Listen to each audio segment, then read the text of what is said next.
হ্যাঁ গো বৌমা, ও বৌমা, এদিকে একটু শোনো তো। মা আমাকে ডাকছিলেন? হ্যাঁ, একটা কথা বলার জন্য তোমারে ডাক দিছি।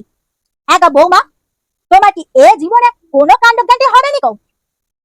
তুমি বিয়ের আগে কি জিন্স পরতা না টপ পরতা না কি পরে ঘুরে বেড়াইতা, তা আমার জানার কোনো প্রয়োজন নাই। তুমি এখন বিয়ে করছো, শ্বশুর বাড়িতে আছো, তুমি এইখানেও জিন্সের প্যান্ট পরে ঘুরে বেড়াবে এইদিক ওদিক? হ্যাঁ, এইটা কি মানায়?